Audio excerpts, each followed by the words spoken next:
What's going on, everybody? Welcome to Friday, and you know what that means? It's safe word time.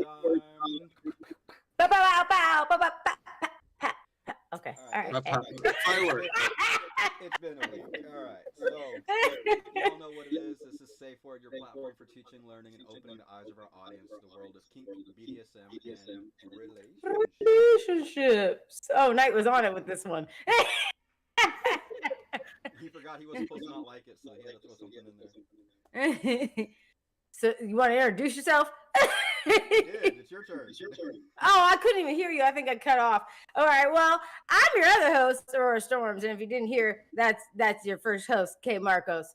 You know who I am. And I'm your co-host, Callista Fury. And I'm your other co-host, Knight Wagner. Wow. Okay. Well, if you didn't see the video of the week, it's because it's not up yet. Because my computer will not release it. It is rendering. So it will be up either tonight or tomorrow morning. So I'll just tell you what we're talking about tonight, which is, are you searching for the right partner? But first, that also gives you an opportunity to first like and subscribe for more content on kink, BDSM, and relationships. All right. So first and foremost, we need to say hello to someone who's always here, okay? A1 since day one. He rocks with us on all of our social media platforms, leaves comments, likes, all suggestions, hits that bell, is subscribed. All right, Safe Word crew, can we say hello to our fan favorite? 1, 2, 3. What up? Hey, Roy. Blue. So here's the deal. If you want your shout out like Mr. Roy gets every Friday night, then all you got to do is like, subscribe, hit that bell, comment. Hey. But if you just landed here and you have no idea what you're watching, well, this is Safe Word. And here on Safe Word, we have a Safe Word of the day. We use this Safe Word to stop, halt, and completely put a pause on all topics and conversations. So, Safe Word crew, would we like to let everybody know what the Safe Word of the day is? If you do not know, it's right here on the board. Ready? 1, 2, 3. Hey. So make sure that you're saying that safe word if it's getting too hot, too heavy, or you just want everybody to shut the up. But Safe Word crew, sometimes we're saying the safe word of the day and no one hears it. So what do we do when we want everybody to shut the up? Throw up that symbol, but make sure you say the safe word of the day, which is cupcake, so that everybody knows what it is. Hey, Mr. K. Marcos, do we have Kink News? Yes, ma'am, we do. What's going on, everybody? You guys know what it is. This is Kane Marcos' Time to Shine. Every week, I like to bring you guys a little bit of kink news just to bring some lighthearted stuff. Usually, it doesn't end up that way. I usually got some bad news for y'all. But this week's a little bit different. No tragedies, nothing bad to report. Just got some fun stuff. You didn't watch the news this week. Right. I'm like, wait, what? This is when you should be bringing us bad stuff, and you ain't. Okay, cool, that works. Like, what news are you reporting on? Right? So, I figured everybody else is just kind of burnt out on bad news. So Yeah, if you're tired of the election text messages and phone calls and everything else, this will be a nice reprieve for you. Let me throw some information at you that's gonna make you be like, what the fuck is going on everywhere else? All right, so coming to you straight from Australia, we have a couple who recently lost a family friend. Their beloved golden retriever. Went to go chase the big bone in the sky. They lost their pet, and so they decided to immortalize their pet in a very unique way. Part taxidermy. So they decided to make their ever so fluffy, loving, just cuddle pet into a dogskin rug. What? Yeah. So, I mean, Wait, why? Imagine old school, hunting lodge bearskin rugs. I'm not okay with Wait, this. but on the ground? Oh, yeah, on the ground. Not on the wall? Like, and you're somewhere? stepping on your dog? Like, I'm a little confused. Well, I'm pretty sure they're not going to put I it don't right like at it. the front door, hey, take your feet off on, where Lucky used to sit. Take your shoes off before you come inside. I'm pretty sure they break them on, special occasions, but at least he is... Sorry about that, Devontae. Let me see if I can What? fix that. Wait, but how big is this dog to be able to make a rug out of him? Well, Well, it's obviously not a Chihuahua. little hairy chihuahua and stuff. Just you just wipe off your feet, just 1 foot at a time. Right. Pair of socks or bath Yeah. mat even. Right. Yo, I remember, Right. like, I know a lot of our grandparents used to, like, keep pistols and rabbit skins and everything when they didn't have a gun case. So it's like, if you had a chihuahua, you'd just, like, hide in a little 22 6-shooter in that thing. A coffee coaster. These are good ideas for your dead pets. Dish rag. Yeah, Is that in I, the bag, Devontae? I keep it in its box. It's cremated in its box. It sits on my mantle. I don't think I could make it into a rug. No, I Mm-mm. agree. I mean, I was kind of iffy when they started stuffing them, and putting them in the corners of the house and everything, kind of like that begging position. But this is another level of no. No. It's No. just no. We're It's not just about no. it, All huh? the way around, no. We're not about it. I don't know. I mean, I think making use of a pet after it's lived its usefulness is a good idea. You can turn your pet into like a scarf or a pair of You just mittens. come up with like the devil's advocate version of this. It's gonna be all right. Just wear it around as your new.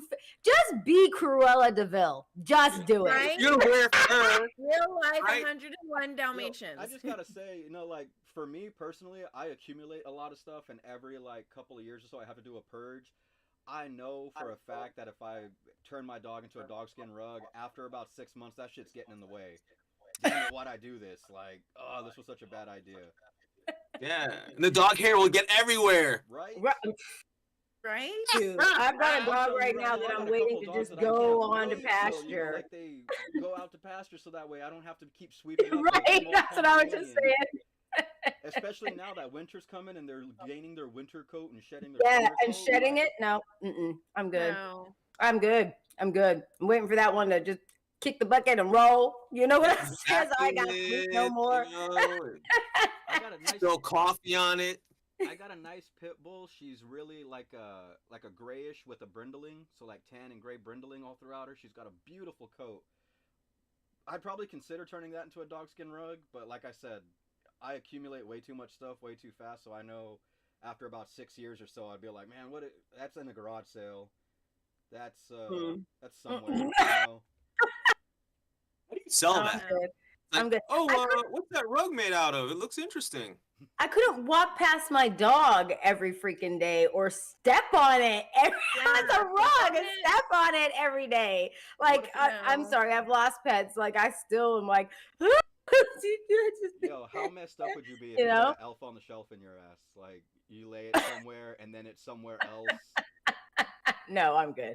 I'm good. I'll pass on that. Hard pass for me. That's a hard limit for me. That's a It hard just starts limit. moving around the house. No. Do you still get mad if it ends up on the couch? And when you step on it, it goes. No, not good. Not good. No, Mm-mm. I'll stick with cremation. You know. Yeah, no. Yeah. Don't do it. Don't do In a it. box on Don't do it, mantle. Australia. Don't do it. All right. So, not too much on the kink front, but I did want to bring you guys this one story that I thought was wildly just. I'm getting ready to knock your socks off. All right. So. Knock our socks off. Shoot. Yeah, All right. I'm trying to be really PG for the first like 10 minutes or so, and then I'm gonna fucking cut loose. Good. All right, but so there is a museum in Iceland that is beginning to display a lot of pieces from its history, and one of the things that they decided to put on display were some 17th century necro pants. What, necro pants? So like off a dead guy, pants off a dead guy? What are necro pants, you ask? I'm glad you asked. All right. We're gonna go down some rabbit holes on this, so I mean, let's. Already, this makes perfect sense to me. Buckle up, strap your helmets on tight, make sure the Velcro fits. We're going. All right. We're leaving Kansas now. All right, so necro pants. The history behind these things. It's got a really, really, really awesome background. All right, so this was back during 17th century Iceland, which was fraught with plague, pirate raids, and everything else like that. And so a lot of people were turning to otherworldly remedies to, try to appease their problems. So one of the things that was born from this was some of the earliest instances of witchcraft and sorcery. So necropants are part of this illustrious tradition. They require a sorcerer or wizard to first make a pact with a friend that upon their death from natural causes, that they have permission to harvest their skin from the waist down. So this is all part of a ritual for unlimited wealth. So to attain unlimited wealth, And because this was the recipe back in the day. Okay, so wait, so this is to obtain unlimited wealth in the afterlife. No, this life. No? This life. Oh no! So you got to make a pact with your homeboys. Like, listen, whichever of us go first, I'm gonna be able to get your skin from the waist down, right? And then I could wear it, and then you would be like, all right, cool. But that gives a whole new meaning to like when you feel like somebody really likes you and wants to wear your skin. Right? Oh yes, okay. Don't skip ahead, Aurora. Come on now, let me have some fun. All right. Okay, so okay. First off, my socks are off because that's kind of just weird, you know. you're blowing socks off already. Blew her socks Yeah, off. I don't believe you. Put it I'm in like, the her frame. socks are off. There's just one sock. Just one Why's my sock. That's socks right. off? She's stripping for you. Oh, we get a dinner and a show. All right. I'm putting it back on because I'm in the mountains and it's cold. Anyways. Ew. Ew. she took a nice long pause. Ew. Where do you put the zipper? I'm glad you Right? asked. Pick 'em up. To I'm glad wear you asked. All someone's right, dead so, skin? I mean, no. part of the ritual is while removing the skin, you cannot break or tear. So it all has to come off in one piece. One piece. So you must Janet- put lotion on the skin. Yeah. I imagine It that would puts help. lotion on its skin. Or back in their day, what? Oils? Right? Whale blubber. Whale blubber. Yeah, it's Whale it's blubber. whale blubber. All right, so the pants have to be in 100% pristine condition. Yes. Mhm. And then the sorcerer or the caster then has to don the pants. And to part of the ritual, you have to obtain the last coin from a destitute widow and put it inside the empty scrotal sack of the necropants.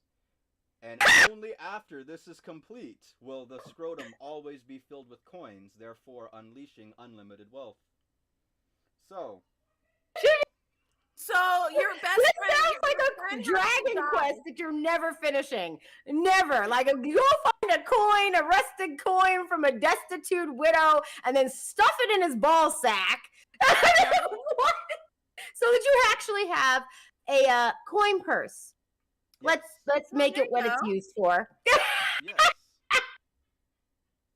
And so you have a pants with coin purse from a widow, destitute widow's pocket. And by the way, it's her last dime. So you're just Right, like so robbing that this your poor friend widow of her dies. last dime to Right, your fill up friend has some to guy's die and dead you take ball the sack widow. with money. Yeah. So in this case, would it help to find a friend with like a large, scrotum, so that way there's more coins at a time? Yeah, I want my friend to have big balls. You better have some big old. You better have some big old balls when you die. All right, Knight, you got big balls. We doing this. Or a big friend so that way you don't tear those pants. Well, keep in mind it is rather cold in Iceland, so I have a feeling those coin purses are going to be small all around. Gotta get some small coins, like unlimited pennies. Well, so, like, I really just want to get into this, just because, for a couple of reasons. I had some questions. I definitely had some questions. We all. And I know you guys are probably curious about the same things, just haven't thought of it yet. But one, how do you go about just like, do you ask your best friend, or what if your best friend's smaller than you? It's like, now I got to make a new best friend that's bigger than me, so these are an easy slide on, right? So Yeah. then not Well, only I mean, have- it's skin. It's like spandex. It'll stretch. Not if it's but dried you don't out. want it to- but you don't want it to tear. Like, if you don't want to run the risk of tearing, I mean, Right. you want to find a larger friend. And then like You have to starve them. You gotta starve. Make sure they starve out. Well, and here's the other question: is there some kind of thing where you have to, because you're saying like the shaman wears the pants first, Oh, right? and after you obtain the coin and stick it in the scrotum sack, it is said that the skin will become like the wearer, and you will not be able to tell where one ends and the other begins, and therefore unlimited wealth is achieved. So again, my next question: who the fuck wrote that? Who came up with it? Who was the first person to try it and say, "Yo, this works"? Like magic This coins works. appear. This Like needs to be our like new this had to be religion. successful at one point. Otherwise, there was just some guys like wandering through the woods, like, "Yo, that mushroom looks edible." You know what I'm thinking? If I skin you from the waist down and put a coin from a destitute widow, I might be a millionaire. Well, and like, where did they come up with the part with finding a destitute widow and Because and obviously taking they her hate last lady. bit of money? It was some dude, like you say, some dudes in the woods, right? They were in there drinking and eating mushrooms Right. and complaining about their wives. And then they were like, "Oh, if I skin you from the waist down, this money that she took from me in your ball sack, I might get rich." The other guy was like, "Well, if I skin you from the waist up and put it in the armpits, I might be rich." So they're like, "All right, let's flip for it." So they flipped, and the bottom guy won.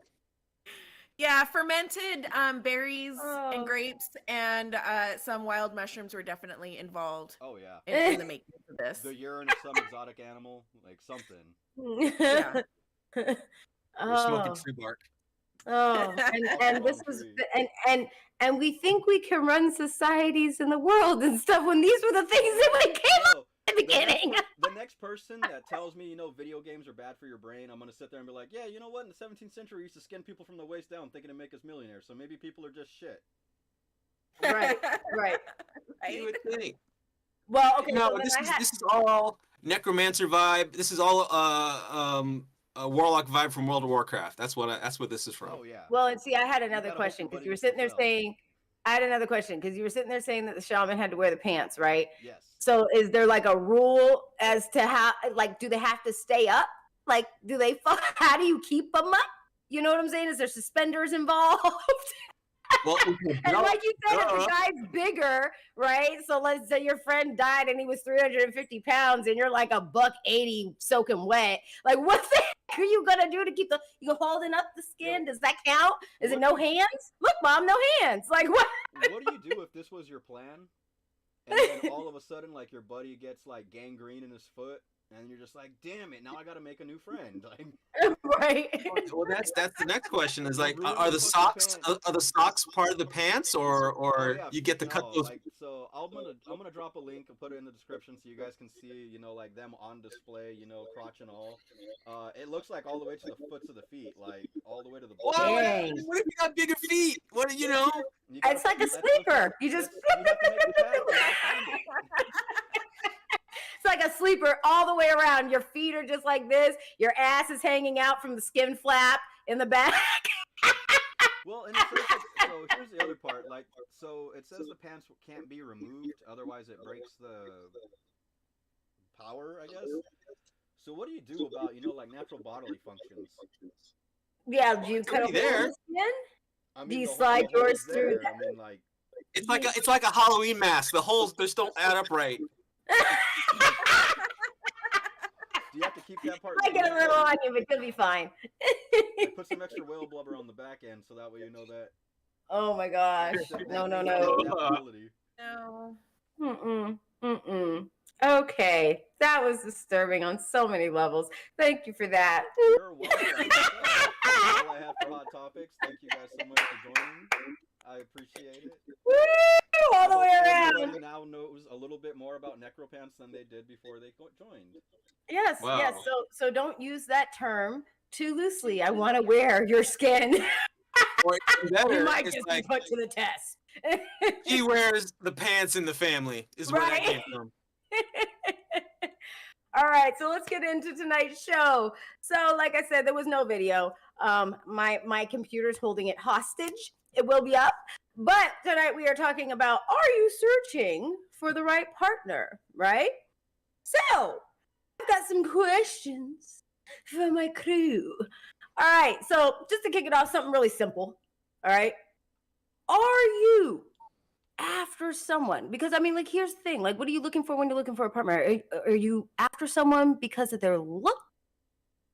And I'm gonna go, and then I want you to kind of say, you know, is there physical features that are turn on or a turn off for you? Okay, looks and physical features that are turn on, turn off. And I am going to kick it tonight because it's got a lot of head motion going on. Let's go.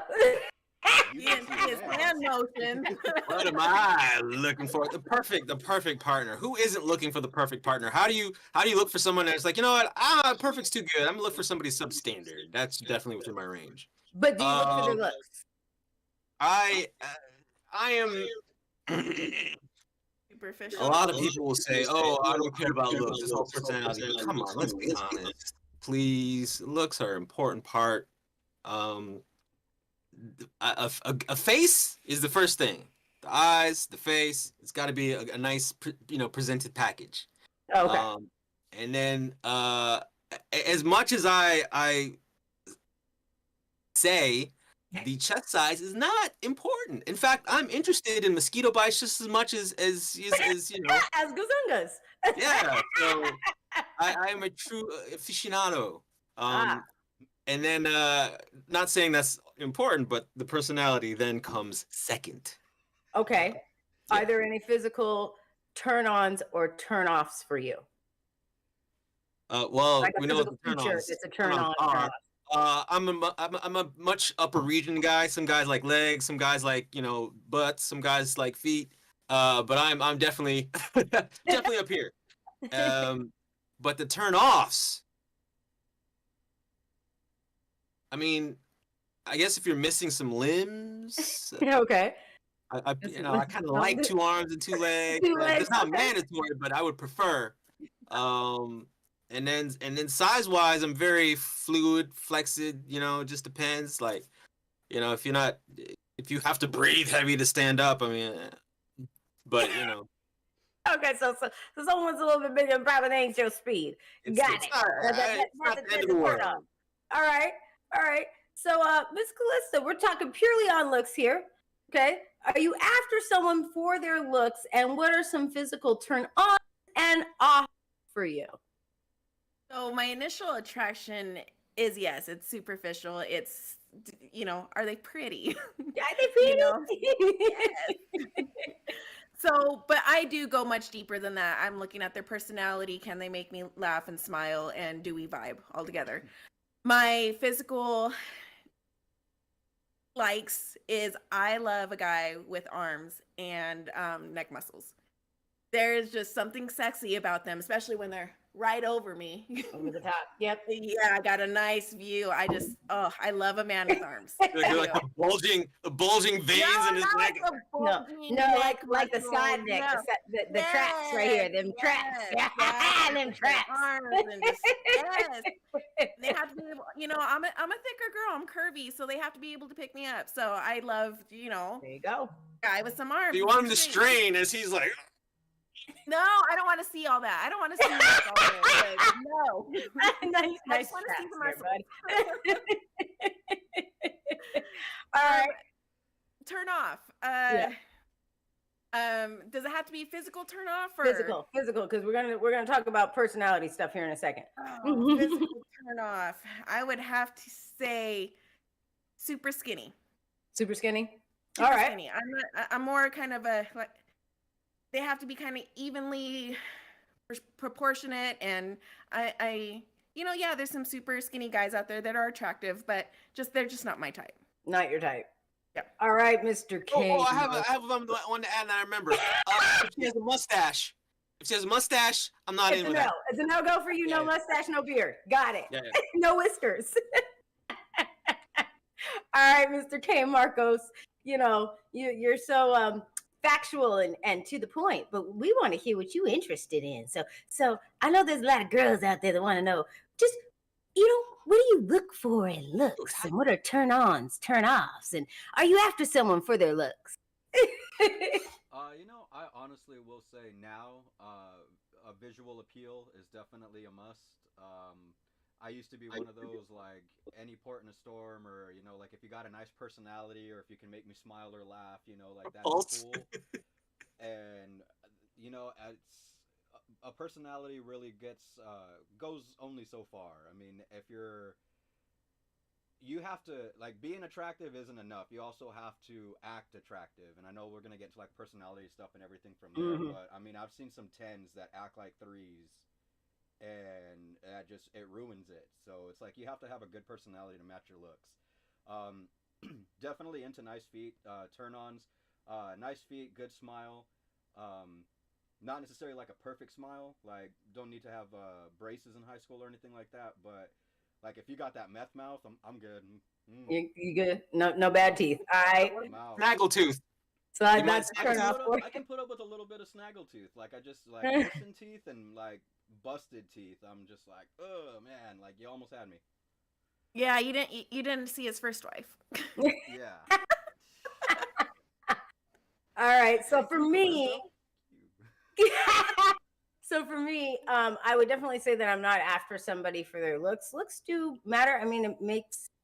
I mean, that's the first thing you see. I mean, you use your eyes. You look at somebody before you ever even open your mouth and talk to somebody. Because I've seen somebody that's really attractive gone up and talked to him and been like, "Oh no!" Yeah, they messed up. And then the opening whole their look mouth. changes. The look changes for me. Hey, good. But that's You because can I'm fix that too, man. sapiosexual. But that's because I'm sapiosexual. So I really, my turn-ons are a conversation. My turn-ons are if you can get me here, if you can mentally stimulate me, if you can go back and forth and do the banter, all those kinds of things. We're going to get into that in a minute. But turn-ons, a lot like Calista with this one with guys, arms. Yeah. Arms is a thing, like big old. I'm already 5 foot, but I want to feel just like small and tiny in your arms. You know what I'm saying? And if it's a girl, I'm a lot like Nate, and I'm like, yeah, gazungas. So turn offs would be something like, going purely off of physical, bad breath. I'm sorry. Like, if you are talking to me and you are this far away and I can smell what you have for breakfast, lunch, and dinner that day, yeah, just no. Just no. So, Miss Aurora, if you're not physically attracted to them, do you give them a shot? Do you? Oh, we're give it a gonna go? we're gonna get into that because actually, there's a question I've got, a burning question. So let me just add to this real quick. Yes, I do. And that's just because, like, if I start talking to somebody, your looks can change for me. You know what I'm saying? Like, if you're intriguing enough, like maybe I didn't find you as attractive at first sight, but I've started talking to you now, so it kind of changes your look, especially if you can make me laugh. Okay. But I mean, like, that kind of brings up that whole thing, because I had a question on this one, honestly. Because in the dating world, I've realized that a lot of people will go, after they've been dating for a while, they'll go, oh, well, I need to date an uglier girl or an uglier guy because they'll be nicer to me. I mean, it's just a rule. Like, if you date down from where you're at, then that person will be nicer to you. They'll treat you right. How many of you guys think that's true? Because there's a lot of things that I get in a lot of my coaching calls. Like, they're just like, well, I'm going to date down now. And I'm like, you think it's going to be better because you're dating someone less attractive? Or so, I mean, honestly, I see you making faces. What do you think on that? I got a lot of flack from this earlier, but I don't necessarily date down or up. I date wounded. Wounded. This is where He's a predator, remember? So he's always out there looking and watching. I'm looking for pain and hurt. Now, is that because you think that they're going to treat you better than somebody, let's say, that's cute, that's like on a 10 scale? They will have appreciation of the good things in life. Okay, all right. From the mouth of men. All right, Miss Calista, what do you think? Well, if you looked at my past dating records, they're kind of a little bit all over the place. So, I've dated people that weren't attractive to me physically, but emotionally, intellectually, they got me thinking. Right. Did that work out? No. They didn't. But did you consider that a downgrade, or was that a downgrade, or like have you ever just gone, okay, well, look, I'm gonna date somebody that's underneath who I am because I know that they're going to treat me better than the pretty boy, because the pretty boy can go out and get every girl. Like, these are the things that I hear. You know what I'm saying? Yeah, I think it was that way for me. Mhm. Only because I didn't take that relationship that seriously either. Okay. Right. Yeah, I Yeah. don't know. It What- was okay. It was okay. It was okay. So Kane, you were nodding your head like pretty intensely when Mr. Knight was sitting there saying, yeah, no, you date down because you go after the 10. So why don't you fill us in on why you were shaking your head? Because it could have been like you weren't agreeing necessarily. So what do you think? I'm kind of amused just because, like Callista mentioned earlier, if you saw my first, I mean, she didn't set the bar too high, so I don't think I started from a high point to begin with. So I mean, not to be rude or anything, I mean, kind of out of each other's lives and all that, so don't want to bring up bad drama or old shit. But I will say this: when you start at the bottom, there's only one way to go. Damn. Start bottom, now we're here. That is the theme song to my dating profile. It started from the bottom, now we're here. Oh, damn. So, we're just gonna have to open our show next week with that. Started from the bottom, now we're here. So I mean, a lot of people might be surprised, except for Callista. So, you know, in high school, when everybody started, like dating and everybody started asking everybody out, I didn't have any fucking luck whatsoever. Mm. So I kind of just like glommed on to the first person who gave me attention, and that person ended up not being. To me, they were extremely attractive, but everybody else was like, "Dude, what are you doing?" Like, no. So I'm hearing my echo. So if my audio's breaking up quite bad, my bad. It sounds like you're at the bottom of the ninth World Series. All right. So for me, I'm just gonna say this. I've dated. And I've gone through that. I've gone through that. I'm old. I've gone through that thought process of, oh, well, let me just date somebody, you know, just that maybe people don't think are too attractive. Let me give him a chance because of personality, blah, blah, blah, blah, blah. He's going to treat me better, right? Because like back in the day when I was a kid in high school, I dated the pretty boys, you know, and the pretty boys, they ain't very nice. So like you learn through dating, right? But I'm also gonna tell you that doesn't work either. It don't matter if he's ugly, fat, skinny, bald-headed, got all his hair, rich, fucking poor. It don't freaking matter. A dude's gonna be a dude, and if he's an asshole, he's an asshole. If he's not, he's not. Like, real honest. You can put, like, I don't understand when women do that, or men for that matter, do that, and they go, well, they're gonna treat me better because of the way they look. No. That doesn't have anything to do with it. You don't know anything about that person. Well, so you'd be surprised how many people actually think that. Like that. Oh, yeah. Of course, dating down is an opportunity to find somebody who's gonna treat me right or treat me better. Right. I'm gonna find my husband like this. I'm gonna find my wife like this. No, you're not, because like you're expecting something. There is a point, because you tend to find somebody who's more appreciative to be in a relationship. Well, yeah, but that appreciation wears off after the honeymoon phase. You know what I'm saying? And then the real person comes out to play, and you have been messing around with somebody that's like, a lot of times people like that, they put on a show, they put on a front to get what they want, and then the real person comes out later on. You know what I'm saying? It's not, they're not that person that they were, because they're going, oh my gosh, this really hot person is talking to me. You know, let me do whatever I need to do to attract them. So, I mean, and it's not every situation, but it's a lot of them. Say that again. So again, I ask, I mean, if you're not physically attracted to them, you still give them that shot then? You just go for it and dive in? Yeah, I really do. But see, I'm somebody a little bit different, because like when I get out of a relationship, I try not to take those previous things into my next one. So, I mean, I learn from them, but I try not to drag it into the next one. So I like to give people a chance and an opportunity for who they are. And if I'm interested in you, I'm going to give you a chance, you know? Knight, are you an equal opportunity dater? Just like, I got a shot. So you're saying there's a chance. All right, to get the show to to get the show back on the rails. So the next question is like, a personality trait, okay? Attributes that are a turn on or a turn off for you. So now we're talking about personality. So I need a personality turn off and turn on real quick. Ready, close to go.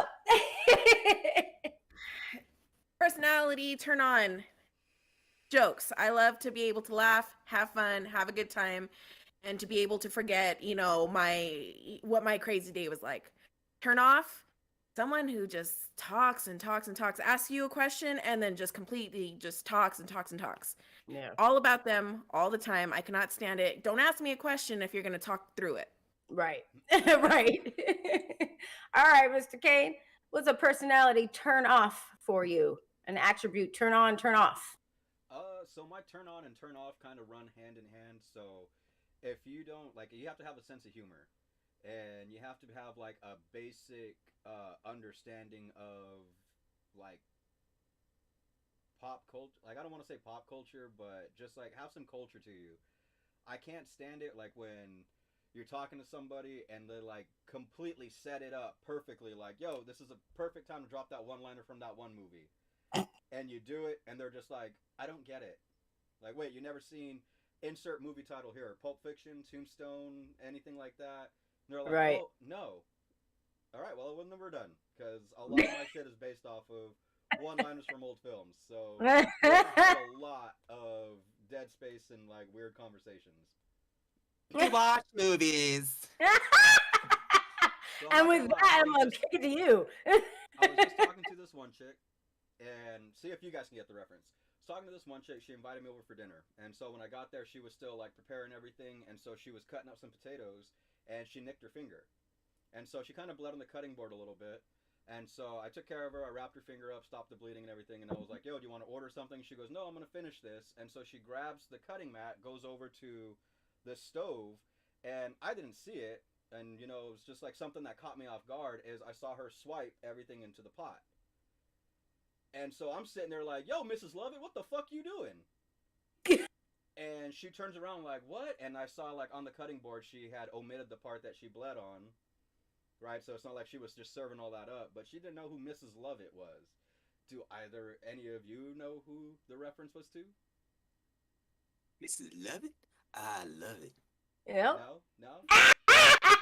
Had a dead crowd. What? And so Comment below if you know what Miss Lovett is too. Mrs. Lovett from Sweeney Todd made Oh, was it? Okay, yeah. Okay, see how? Yeah. All right. I skipped over that part.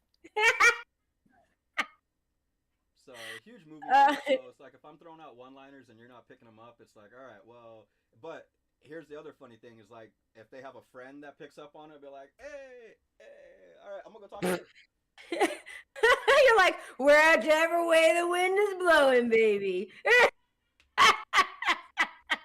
All right, Mr. Knight, with that, I'm gonna kick it to you. I've heard every single person, and not just this panel, talk about how a sense of humor is probably like their number one choice. And it's just funny, like everybody wants a sense of humor. Come on, that can't be. Nobody's funny. And yes, I would say, sense of humor for me is important, but I'll be more specific.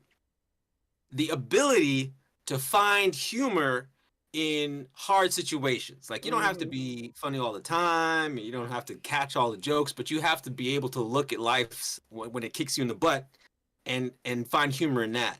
And the ability to troll denotes a particular type of intelligence and cleverness that is rare. So someone who can troll, pro-troller, is an attractive thing to me. Troll in my life. For real, I feel that. Like I never would have been able to put it in those exact words, but I definitely respect that. Like that is, being able to find humor in like a tumultuous situation. That'd be pretty badass. Like if I could find a chick like that, that would be pretty sweet. Hard times and be able to be like, you know what? No big deal. It's on you, And then the turnoff is a Karen. Someone who is entitled, who thinks the world owes him everything, narcissistic, argumentative. Yeah. Yep. All right. So mine are pretty much all the same thing. And when it comes to humor for me, like you can be funny and make me laugh, and that'll get a quick hee out of me. But I thrive more off of humor when I'm talking about like banter, sarcasm, being able to go back and forth, not getting butt hurt because I have a very dry, sarcastic sense of humor, not get butt hurt when I'm going in on you. You better be able to come back. Like, that's just what it is. Like, don't go and pout in the corner somewhere or something like that. That absolutely drives me nuts.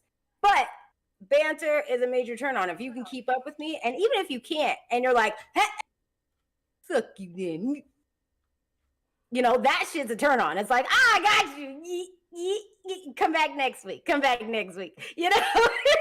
keep when I get home. Right.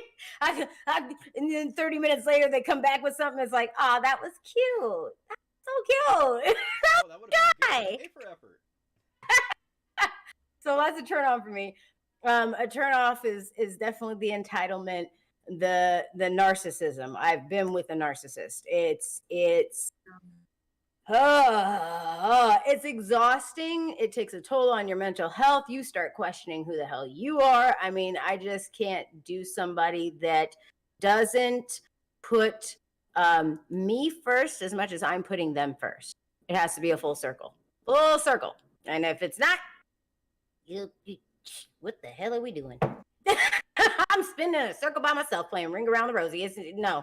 All right, and well, so to take it all right, so the whole thing that we brought up today was like, are you looking for the right partner? So, I mean, like, we've done dating profiles and, like, asked each other all this stuff before. So when you're looking for the right partner, though, like, when do you find these instances out? Like, within immediately talking to that person? Do you find it on the first date? What's something that, like, I don't know, is if you saw it from across the room, you would pique your interest, and you'd start gravitating towards that person. So, like, when do you find out, like, oh, if they have a sense of humor? Or, I mean, I know for Night, I mean, like, you can see tits from across the room, so I mean, that's a no-brainer there. But I mean, like, as far as like personality and everything goes, like, when do you feel like you get a solid grasp on what that person's personality is, enough to figure out whether or not you want to continue talking to them? Or like, what's the red flag that, like, within so many minutes, hours, days of knowing them, that you're like, oh shit, nope, can't. Let's go with go ahead. Going with me? Sorry, you cut out there. Yeah, Calista, go for it. Okay. I think it takes longer than just the first few dates. I think you kind of have to be in, because a lot of people can put up that front, or kind of be who they think they need you to be. So it's going to take, I would have to say, maybe a solid 2 to 3 months, honestly, of constant communication, of going out and maybe even meeting the friends and stuff like that. So, but even then, I mean, do you really know somebody? And once you really, dive in, but it takes longer than just, the first week or 2 weeks. And it's just, you really have to take the time and invest in. So. All right. I'll piggyback on that. I'm gonna piggyback on that, but I'm gonna piggyback on the other side of that, because literally I can have a conversation, and within the first 20 minutes of a conversation, I realize if I want to have a conversation with you further or not, to see if I want to develop it and kind of figure out who you are. But I mean, it literally takes me the first couple of seconds that you open your mouth. If you're not getting something or something like that, then I'm just gonna, But what I mean, in piggybacking on what she said, if you're pursuing a relationship, yeah, you don't know. Yeah, people be hiding stuff. Look, I was in a marriage for a whole dang 8 years, okay? And at the end of it, still finding out stuff like, whoa, hey, I never in a million years would have thought. I guess I'm gay. Yeah. Okay, wait, who was I married to for 8 years? So, things like that. So, I mean, I don't think that you can ever really, truly, fully know somebody, even if you're married to them and been with them forever, because people are always changing. And unless you're working to change and grow with them, how the heck do you know who that person is? They're always changing. I got it. But I have a more specific question for you. Answer Answer the question. What is it in those first few seconds do you actually recognize? Is it something like intelligence? Do you use big words and see how if they get it? Do you use clever No. kind of For me, it's energy. It's a vibe. I know very, very, very, very. Gosh, you don't even really have to talk to me. For me, it's like you come into my presence and you start, acting a certain way. Mannerisms give it off, and I'm like, oh, this person's gonna be like weird and kind of off or over here, But and then you talk to somebody, and 9 times out of 10, it's that. But it's a lot of like not getting what you're saying, not getting that banter, not responding the right way. But I've had talked to people where they're very, very intellectually smart, book smart, okay, and then you go to talk about real world stuff, and it's Like no common sense. Yeah. I don't know, but for me, they can't keep up, so things like that will immediately not even let me. I'm like, okay, you're a friend. It was nice knowing you. Right. I mean, and for me, it's that confidence level. Yeah. I'm a very Rag. A-type, in charge, in control in my personal life. So there's times where I want to check out and just like, all right, I'm making no decisions today. So if I feel that they can be confident and comfortable and take charge every now and again, because let's face it, I'm going to be in charge like 90% of the time anyways. So if they can, that 10% be able to confidently take charge of a situation or make a decision, that's what I'm looking for. Yeah, I'm a lot to handle. You gotta be able to handle me. Right. Yeah. But that, or if they're really into themselves or just don't know what they're talking about, then that's a huge turnoff for me. Yeah. So, Mr. Knight, you skipped over the actual question though. Oh. I like how you answered the question with a question, but Mr. Kim, would you like to repeat the question so that maybe Knight understands the question?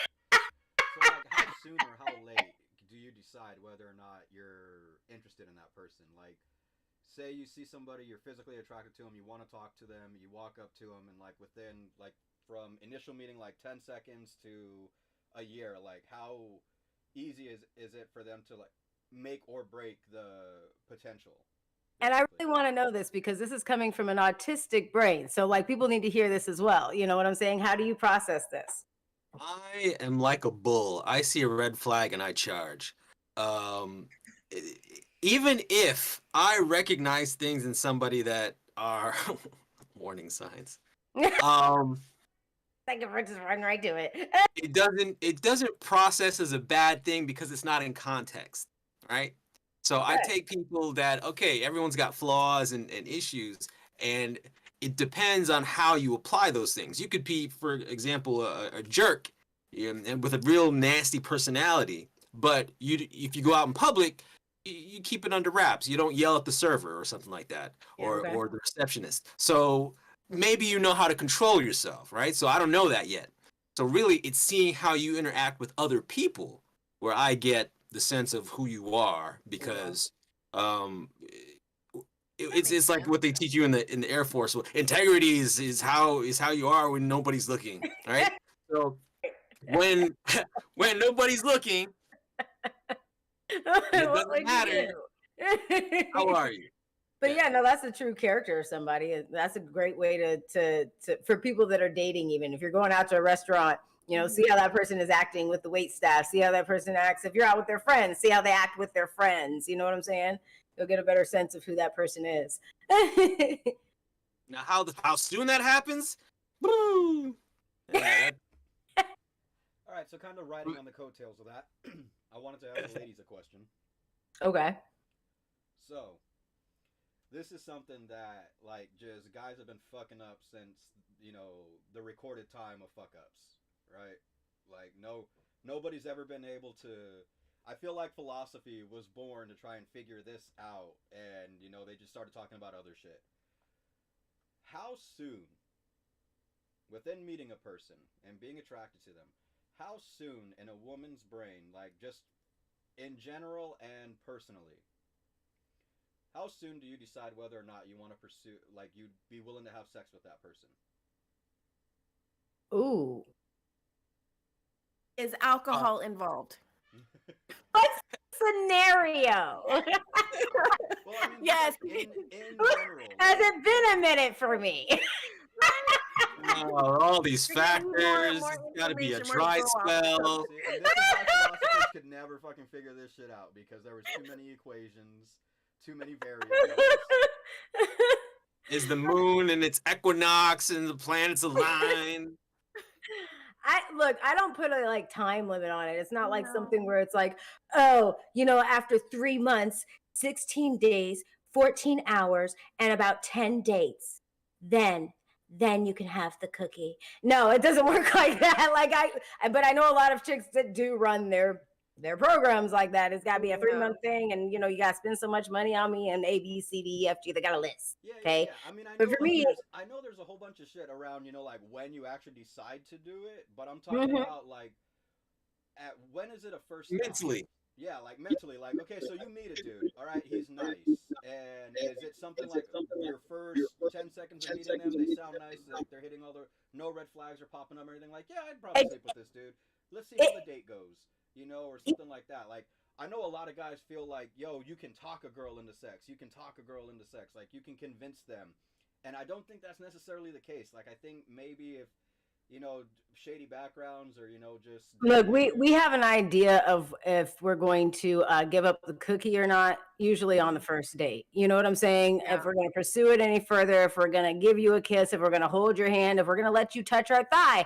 I mean, like any of that is already premeditated and thought through on first date, and That's what I was asking, organically, like if you can like hit all those turn-ons. Mhm. I don't have that kind of limit where I'm like, oh well, I'm not doing it. I'm a free spirit. So if I feel it, it's there. I might have a discussion around it and go, hey, it's just sex. Or I might have a discussion around it and go, hey, I have feelings for you. Maybe we should hold off. You know what I'm saying? Things like that. I mean, but I kind of discuss it. But for the most part, I know within the very first date on if you're doing something or not with me. And I want to piggyback off of that because I agree with you. I don't put a time frame, a dollar amount. You have to spend X amount of dollars on me before I give it up to you. No, I'm very much if I feel it, if it feels right, if first the physical is there, you have your big muscle arms because like I said, sexy when they're all on top of you. But if that intellectual level is there, then all the marks are hit and it just happens organically. Yeah. But if there's alcohol involved, that's a completely That's a different story. That's a different story. Different Then story. I'm just out, looking for a hookup or just having fun. And sex is just sex at that point. Sex is just sex at that point. I'm looking for someone to Yep. bring home. Go ahead, Knight. I'm a little confused. Okay. All right. Too. So I'll give you a scenario. Okay.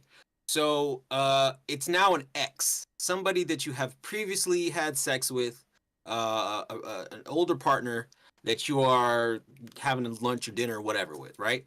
So and already in your head you had sex with this person and probably would do so again. There was, it wasn't a situation where they turned you off. Right. But you said yourself, I'm not going to do it because this is an ex, right? And then when Kane was like, well, some guys think you can talk a girl into sex, and I got sort of a negative kind of reception of that. Can you talk a girl into sex? Can't talk me into sex. I mean, it depends on what girl you're talking to. I Yeah. mean, look, you go for the wounded Nancy. So yes, you probably could Yeah. talk her into sex, but somebody that's like pretty much, confident and knows themselves and knows what they want. A woman, no, unless alcohol is involved. Let's do the scenario. Like now it's an ex. You're just meeting an ex, right? You didn't have plans to do it. And the ex, nope. can the ex talk you into it? Well, for me, absolutely not. I don't revisit. Once shit you're that done with that, you're done with Yeah. that. No, I don't. Nope. There's nope. If I've walked away from it, it's because I left it a long time ago. I might have left it while I was with you. Okay. Mentally, I'm gone. Okay. So by the time we're broken up, I ain't revisiting that shit. All right, hold on a minute. So you haven't gone back for just one more time, one more go round? Nope. That's something I've never done. I can't. No. No. Well, you're stronger than me. Let me tell you where all this is stemming from. So there's a common saying amongst men, and it's something that we tell each other all the time, where it's if you're dating a chick and you go on the first date and everything, and like you finally decide, like tonight's the night or whatever, it happens. Common saying goes is that if the bra and the panties match, it wasn't your idea to have sex. No, it wasn't, because that's really thought through. Okay, that's super thought. I don't know very many females that just walk around and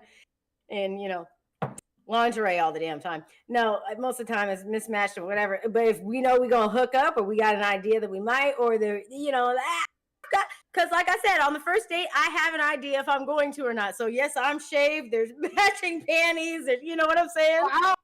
You can tell as a dude if you're just sitting there, you can see the bra a little bit, but then you're like, oh, you see the panties? What you got going on there? Like how are you supposed to find that out? You don't until you get them in the bedroom or the work. alleyway or your car. And at that point, it's already too late. Well, I mean, with that way, you're finding out, right? Well, I guess it's just for But guys yeah, to be a little I bit more agree. comfortable, It's I thought didn't out. pressure this person into just submitting. Like they had the idea too. All right, okay, we're good. Yeah, So I just gotta exactly. I gotta let ladies know, just all around the world, all the viewers and everybody. So guys, I mean, you could poll 1,000 guys, and 1,000 times they will tell you they didn't talk to you unless they thought about nailing you. Yeah. Yep. You didn't talk to them. You didn't approach them and it not be a thought that crossed their mind. So, I mean, I'd be hard pressed to find a dude like right now. I mean, Roy aside, just asking anybody like, yo, you see that pretty girl over there? Would you talk to her? Would you sleep with her? And a lot of them be like, I would want to sleep with her. It would make me talk to her. Like the desire and everything is there. Like seeing them, they're beautiful. That's like a lot of times that's what triggers in a guy's mind is like, I want to talk to her because I want to be with her intimately. And so like when a guy's buying you a drink in a club, I mean, He's trying to go home with you once that fucking last call hits. If a guy walks up to you in a grocery store and is just like trying to make small talk, he's trying to see if like you'll keep the conversation going, if he can invite you out for a coffee, because he's already thought about like go out to coffee and then maybe I get a BJ in the car. Maybe not as such that leap from coffee to BJ, but I wholeheartedly agree. And ladies, this is a PSA for all of you. If a guy likes to dance, it's not because he likes to dance. Nope. Okay? No dude is like, yo, bro, let's go to the club and let's get a thing on. That never happens. Hey, Knight, you know what? Tonight I'm really feeling. I think you and I should hit the club. I Never. need to All right? express myself. They're dancing for one reason. I don't want to go out. I don't want to entertain no chicks tonight. I don't want to bring anybody home. I just want to go out and cut the rug, man. I just want to let loose and express myself through rapid body movements and loud music. Like that's my plan. It's Friday night. As soon as we're done with this, I must go outside and express myself. Can you show me some moves? Movie reference. Hey, can you show me some moves? And the music just cuts. If y'all don't know what freaking movie that's from, actually just drop it below if you think you know what it is. All right. All right. So I want to wrap this up by, Aurora kind of tagged on it a little bit at the beginning. Yeah. About, like if a person's unattractive, do you still give them a chance, or do you date down to see if somebody will treat you better? All right. So there's a lot of stereotypes going on around like dating and everything, and there's just some of them are funny, some of them are accurate, and so it begs the question: is it a stereotype if it's accurate? So it's been said. So I want to get your all's opinion on it. So okay. From a woman's Quit beating around the bush. I know. Quit beating around the bush. Just stab it. Just stab it. Put it right in the hole. So I've heard chicks say that poor men eat the best pussy, and I've heard guys say that bigger women give the best head. Ooh, I've heard that one too. Is it? I've heard that one too. No, No, because they like grapefruits. They say that big girls try harder. That's what I've heard from a lot of guys, is that big girls try harder at giving head, then somebody else that's prettier doesn't have to work as hard. I guess I don't know. And so, I mean, like, there's a lot of stuff out there. I mean, like a lot of people think that like more attractive people are higher maintenance. Like you have to entertain them more, or Yeah. like, I know a lot of people if they feel like they're dating out of their league, it's just like I have to constantly keep them entertained and interested because they have options outside of me. I feel fortunate to have this opportunity, so let me do everything I can to not lose it. And so they kind of make a high maintenance monster by trying to appease somebody that they feel is more attractive than them. Right. Yeah. Yeah. So, That can happen. so you're trying to say, the woman who was put on a pedestal by a number of previous relationships is turned into a monster by that kind of treatment? No, not necessarily that previous relationships, but like I can honestly say, I've been in situations where I was just like, "Yo, I'm dating out of my league. Like this person is way too attractive for me." So the fact that they're definitely dating down, and so I'm gonna treat them right, and I'm gonna spoil them so that way they maintain an interest in me, and then therefore creating a monster. By it's like, "Yo, this is what you used to do in the beginning. Where did that go? Like, damn, you are high maintenance because as soon as like the spoiling stopped, all of a sudden you had an issue." But not necessarily the case. You just started the relationship with the precedent, and when you failed to keep it up, they just got curious, and now Questioning. Yeah. but it re-solidified in your mind that oh shit, they are high maintenance. But you made So them that how way. would you handle Emma Stone? There we go. That is a great question. Knight just did the mic drop of the night. Yo, how would you handle Emma Stone? I would eat that pussy like a poor man.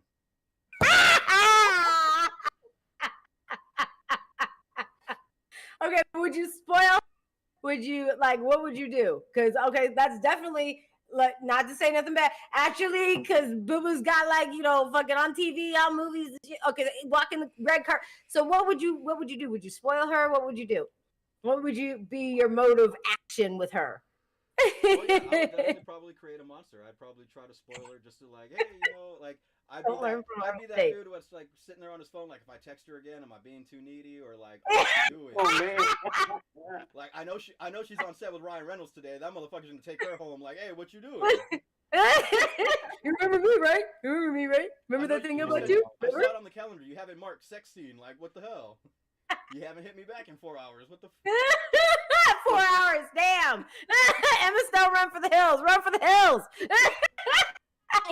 But now this is confusing to me, right? Because there have been situations where someone like Kane has been dating someone like Emma, and they end up being the worst part of the relationship. Like they end up cheating. So I've seen a lot of situations where like 10s and 9s are like, oh, my boyfriend cheated on me, and you're like, what? Yeah. No. You see that even in just Hollywood. I mean, what's that dude's name? Robin Thicke, who he was married to. Like Robin Thicke ain't all that attractive. The man can sing, but I mean, you were married to a fucking bombshell, and what? Well, he had ego issues. That's a different thing. What? But like, are ugly people? I mean, I'm not saying ugly, but Yeah, is it the fact that less attractive people, because they care more about the relationship, tend to not cheat more, or because they think that person's gonna end up cheating on them, or like, how does that work? What's the deal? I mean, I think it works both ways. I mean, unattractive people cheat and attractive people cheat. And I think cheating kind of comes down to a loss of connection within a relationship. What? Hold up, I gotta ask. Just everybody here, real quick, just to kind of piggyback off of that. What hurts worse, getting cheated on by a less attractive person or a more attractive person? Oh, that's a hard question. I think it depends on how invested. It stings the same. No. I think it's what you have invested in that person. So, like, if I invested all of my energy, my time, my freaking gave them my all into a less attractive person, and that person cheats on me, what the hell? You know what I'm saying? That's probably gonna sting more than if I am just because of it. This is just thoughts in my head, okay?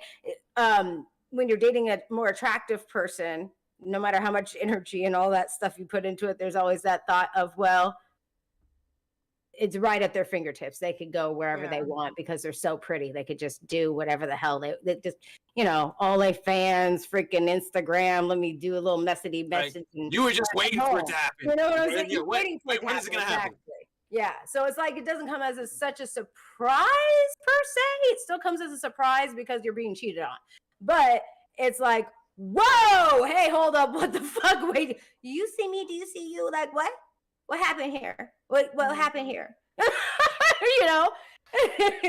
The justification, but that's the thing, how you justify it. Like, we could say, oh, someone who is, if we were dating Emma Stone, if we were dating Emma Stone, I love that he put himself there. It's like, look, I just want to be included in this crush here. You know what I'm saying? She could bounce around Hollywood all she wants and all around. You know what I mean? I wouldn't be surprised. But if someone less attractive than me ended up cheating, look, from time to time, we all like to go to McDonald's. You know what I'm saying? You don't take offense to that. So it's just like, hey, you wanted a quick Happy Meal? Fine, that's you. Okay. Wait, I'm gonna add on to this because for me, cheating is still cheating. Okay, like now, if we are in a polyamorous relationship and we have that kind of communication, and you're like, hey, McDonald's is getting kind of boring. I'd like to go to Taco Bell tonight. I'd be like, okay, just be home by at least 2 a.m. So can we cuddle at the end of this? You know what I'm saying? Like, I don't mind sharing someone, but like, communicate, because that's the biggest thing for me. Like, if I put that out there and I'm saying, hey, I'm willing to share, just communicate with me, and you still are cheating on me, either emotionally or physically, there's a problem. Because the board is open for you to talk. That's the thing. It's not a surprise if someone like, that's how I would feel if someone who I was dating that was less attractive. I'd be like, really? You went for that dude? You just must have been hungry. That's cool. Well, you go ahead. Hungry. Okay, well, you go ahead and eat that. And I'll find somebody that wants to fine dine, okay? No, because that breaks down the trust and communication thing that I like to have within my relationship. So, no, like, I left it open for you to come and talk to me, and you can't open your mouth. Easiest relationship ever. You just say you bored. Okay, boo, go ahead. Does it sting more? What stings more? If your partner cheats on you with a more attractive person or a less attractive person than you? That's what I was saying. The sting is like, it's not there, because if it's more attractive, like Emma Stone, it's like it's expected. You're just waiting for it. So that's what if your partner cheats on you with somebody that's more attractive than you or less attractive? Which one stings more? If your partner then cheats on you, you're not cheating on your partner. Cheating with. Mm-hmm. So like, so for me, if it would sting more if the more attractive person cheated, because if I'm the less attractive person in that relationship that's putting in the work trying to keep them and invest my time and effort into them, and then they're turning around and messing with someone else, my feelings are hurt. Yep. And but what if what hurts more if they found an upgrade to you or a downgrade to you? Oh, it don't matter. It doesn't matter for you? For me, it still hurts. For me, it would definitely be like they went for somebody lesser. You know what I'm saying? I think that would probably really just like, what? Like, I don't get it. Like, if you're going for somebody hotter, okay, then it's like Mr. Knight said, you're tired of Burger King. Okay, well, I wish you would have just told me. I understand I ain't the hottest thing in the world. Like, okay, I get it. Maybe I'm boring. But like, if you're going for somebody completely, like you're just going for a straight up Bremolo.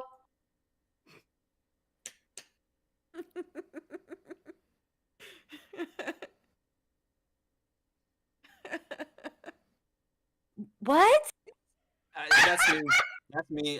My brain would stop. I'm like, I don't understand. I could understand someone hotter. I could rationalize that. But this, I don't understand. You're gonna have to explain this. Right, explain this to me. Like, I don't get it. Like, what is it in our relationship that you're missing? Did I not make you laugh enough? Like, am I being too control? Like, what is it? What is it? Talk to me here. Like, because I don't get.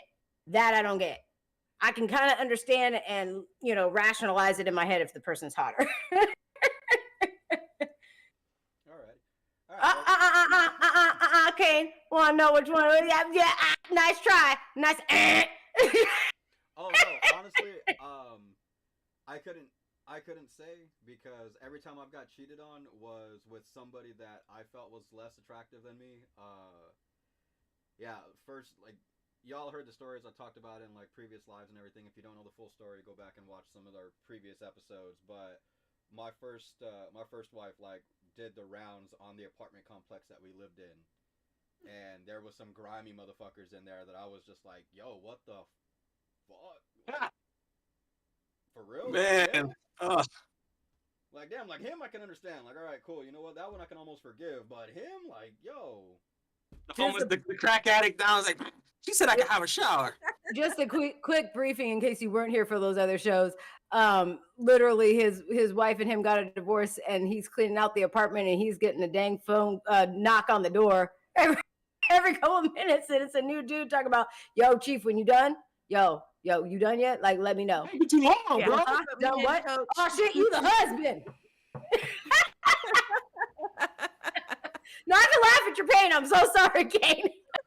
Well, That's like a wild ass story. That is a wild ass now. story. That makes the pain go away. Well, but here's like, all right. So there's a question. Do you think they cheated on you because they thought you were high maintenance? Ooh. No, she was a whore.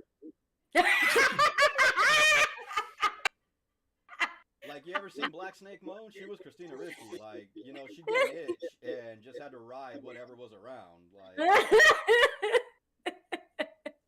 He said, nah, she was a whore. like, not to put all her business out there or anything, but Don't hold back now, Kane. Oh, no, like, guns How do loaded. you really feel? I'm so glad somebody finally asked because I've been meaning to get this off my chest for so long. No, like after our relationship was over and after we got a divorce and everything and like free and clear and like all connections, ties, everything were like cut, didn't need to know this person, keep up with them, talk to them, do anything. That's exactly what I did, you know, like I just not so much forgive, but I did forget, you know, like all right, you know, that person's no longer part of my life. But then she started dating like within my family, like extended family. And so like there was just very rare occasions like Thanksgiving and funerals where, you know, she'd pop up and it's just like, oh, damn it. Well, I mean, like, so a lot of my family kind of kept up and knew like her whereabouts and everything because of the small town that we were in. Yo, that chick, like, it helped me get over, you know, like the mental anguish of like, yo, what did I do wrong? Because for a long time I thought I was the one who ruined that. But then I came to the conclusion after I found out that she was dating this other dude and that dude caught her with his 16-year-old brother. Oh. And so like I said, I mean, like, she would just get an itch and whatever. The closest dick got the Jerry. I'm sorry.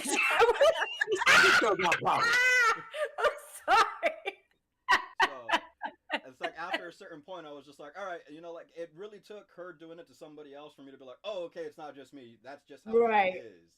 Like, right. Oh, okay, whew, thank God, because I thought I was fucked up. Like, and how did I don't want to pry, but how the heck did you stay clean through all of that, my man? Right.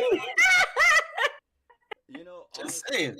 like I was dumb, I was young, and I grew up with my grandparents, and so like I had a very archaic idea of what love and marriage were, and so I tried to bring, you know, a tale from the 40s into the 2000s, and modern you know, times. like that shit was, you know, mice and men, like that was worlds apart, and I found out the hard way, the hardest of ways, when all this shit started happening. And it's like, yo, what am I doing wrong? You know, like I'm doing everything that, you know, a gentleman should be doing. I'm busting my ass. I'm going to work, paying the bills, cooking dinner, cleaning the house. Like, I did everything so that way she didn't have to lift a finger. And this is how she was repaying it. And so I was like, what am I doing wrong? Like, should I leave some of this for her? Should I, you know, like it caused a lot of confusion. And like I said, it took, you know, her doing it to somebody else for me to be like, oh, okay, it wasn't me. Woo! I want to read a couple of comments real quick before we end the show. So back when we were talking about, you know, people changing and things like that, Devontae Swag said, hands down, he said, I can drop people like a bad habit. And then, Mr. Roy said this, He said, how will we be able to find out from the girls? Because they are both so gorgeous and the prettiest girls ever. Thank you, Roy. Thank you, Roy. High maintenance. Their maintenance level just shot up. Well, shoot, we're getting all the love tonight because when I had my face up in the thing, Devontae Slag said, you got that glow. Yes, I did. Thank you, Boo. Thank you. Okay. Leroy. I just wanted to make sure that we took some comments. Take some comments. All We right, ain't so, ignoring you. Y'all didn't get to the question. I mean, I asked you guys earlier and nobody answered. I did. I answered it. No, I answered it. No. So, between me and Knight, do we think big girls give better head? And between Oh, that big one. men eat the best pussy? Like, Okay. What have been your, like, oh, you know, like, I've noticed that between, like, certain characteristics, this has been You know, true. again, scientifically, there are some people that take this kind of thing very seriously. I have found that larger women love to laugh. They are some of the best laughers. They love jokes. They love life. They're happy. And they like to please. They're people pleasers. They like to please people. So they tend to try. However, I have found the freakiest are the other end of the spectrum. The high-strung, kind of crazy, high maintenance. Those are the ones that will let you put things in places where you never even thought would fit. So it's balance. It's a balance. You just gotta go crazy every once in a while to figure out what your freaky side is. Do you remember the name of any of these freaks there, Knight? Amber Heard. Oh, jeez. I'm good. Okay, so you got to obviously take the next end of this here, since we're asking the guys about, you know, fellatio and big girls. Watch out for the big girls. So, what'd you think? You know what? I can honestly say I don't really have too broad of an opinion on this, just because I mean, I can say, like, you know, I don't have like a favorite instance of, you know, getting a BJ. Like, each one of them is a very special moment for me. You know, like I treasure each of them. You're like, yes, I got a BJ. I've gotten a toothy one before, and it was just like, you know, I'm not gonna do that again. But I couldn't say that was because, you know, like an attractiveness level or a weight or anything. I could just say, you know, it was just bad form. But yeah, big girls. I mean, if you're down to prove me wrong, I mean, let me know. I'll write a book. I'm just saying, I'm glad we're out of that age where everyone had braces. I'm just saying. The braces weren't the hard part. It was the rubber bands in the back. Damn.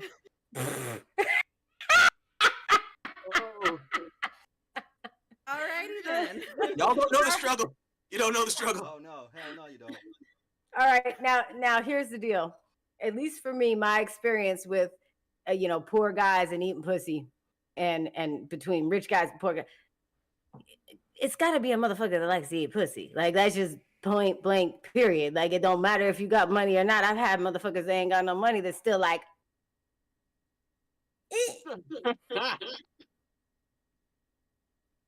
you know, like, that's not cute. That's not cute. You see my face? It wasn't cute.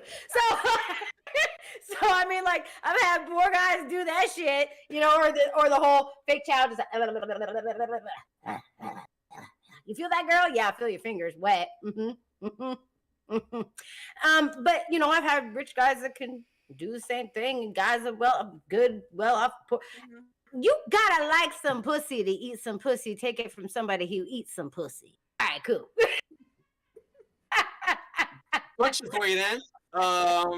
Do you think rich guys are worse at sex because they can pay for it, or they get it so often, like NBA players, rappers, musicians, or no, because I've honestly been with guys like that. We're not gonna go and delve into my past too deep. But like, here's the deal: a lot of them athletes and rich guys, then they have something to prove. So usually they're pretty good in bed. They're like, yeah, I'm gonna break this off. I'm gonna make this shit mine. You gonna remember my name. You're gonna be calling me every Thursday. You know. So It's a competition thing. And a lot of rich guys will do that as well too. It's like, yeah, I got money and look at my but most of the time, guys that have the narcissistic tendencies are extremely overconfident. They're not worried about what you're feeling. They trying to get theirs. They're like, yeah, girl, you feel that? Yes. Yes, I do. You know, like it's not nice. So so I mean, I haven't found that a guy's wallet size really changes that. Yeah, it does not change whether they're good or bad in bed. Yep. What about so what about like we're gonna get into the weeds here, all right? So I'm loving it. Let's go. Chill out. Just everybody calm down. Everybody. Ethnicity. You think like what certain ethnicities eat it better than other ethnicities? Well, perform sexually. I mean, like. Perform sexually. Yeah. You cut out. Like what was that? Big time. You cut out big time. We were hanging by a thread. It's probably a good thing. I was like, I heard some things. I've heard some things. Let's just say I've heard some things from some ladies about some people from different parts of the country. And I was pleasantly surprised that my brothers from some other mothers, they can pull it out. Africa? Talking about African men? No, Indians. Indians. Oh, okay. I was like another mother. Okay, well we talking about what are we talking about? Indians. Oh, like okay. Indians from India. Yeah, I've yeah. heard, Like, I've heard some ladies been pleasantly surprised. Interesting. I wouldn't know. That is a race I have not dabbled in. Okay, go ahead. Because it's like I was showing. Yeah, they're usually well endowed. they're like this. Way to go, India. Not just that, but they I mean the Kama Sutras. Not everybody read that book, but apparently it's just like, you know, with black people we have rhythm. They have Kama Sutra deep inside. Yeah, I'm touching you with my aura. The chakras are aligned, okay? I'm not touching you, but my aura is. Definitely not racist. None of that is racist in any way whatsoever. That's from a movie. Okay. Yeah, the Guru, Mike Myers. Yeah. Oh man. Callista, so you're seeming awfully quiet there. Who? me? Callista. Yeah. Oh, okay. Well, because I'm sitting here thinking. Oh. There are definitely different sizes within different ethnicities. Mm-hmm. There's different girths as well. I don't know if I should say what my most pleasurable one has been. Why not? But this sharing is caring. okay, sharing is caring. So throughout high school and everything, I dated a lot of Mexicans, and that's just being from the Southwest, and you know, that was the general population. Okay, so I dipped my feet into that pool. I've been with a guy from India, and he was fun. He was a lot of fun. But my favorite has been a white guy. He has both length and girth, and he just knows how to pleasure me, and what to do. And yeah, he's oh man, and he get to trying some stuff too, and it's just a lot of fun. So far, white guys have been my favorite. I can't say honestly that I've ever been with a African American, and that's just. Say, there's 12 black dudes emailing you dick pics. Yep, right now you're getting all the dick pics. What? You ain't never seen a BBC before, girl? Let me show you. No, I've seen one, but I've never been intimate with one, and that's for no other reason than that's just not my preference. And please don't send me dick pics. You know, I'm not pretty. No matter the ethnicity, size, shape, they're not pretty. They're not They're pretty. really not. No, dick pics are not pretty. Penises are no. No. But Now, girls, if you want to send me titty pics, I'm here for it. Oh, yeah, titty I'm pics all here day. for that too. But the woman, physique and body, beautiful. And I'm not, I'm a straight woman, but I'd much rather prefer to see a naked woman over a dick pic. Yeah. So, Yep. but I've been with an Asian guy, and he was a bit skinny. If you know what I mean. He didn't. Is it in yet? Is it in yet? Is it? Oh, you're done? Yeah. And so I'm like, oh, we're done. Okay. Yep. Is it in yet? Is it in yet? All right, Okay. Why you gotta make fun of the guy's chopsticks? Come on now, that ain't right. That's not mildly racist at all. That wasn't a road I went down twice. So, and I'm not saying, of course, all Asian guys are like that. That was just my experience with one. But yeah, so white guys so far has been the most. All right. Chalk one up for the Caucasian brothers. Way to go. For me, it's not a race thing. I've had really bad and a lot of races. I've had really good and a lot of races. It comes down to your freak factor for me. Like, you know, can we do something besides missionary in the bed? Like, you know. Yeah. Don't you think some races tend to have more of one characteristic than another? No. Yes. No? Not for me. Well, I haven't experienced it. Well, let me put it like this. I've been with Caucasian women, and I wouldn't say it's the same thing for men that I've been with, but I've been with Caucasian women where they literally will let you do anything to them. Anything.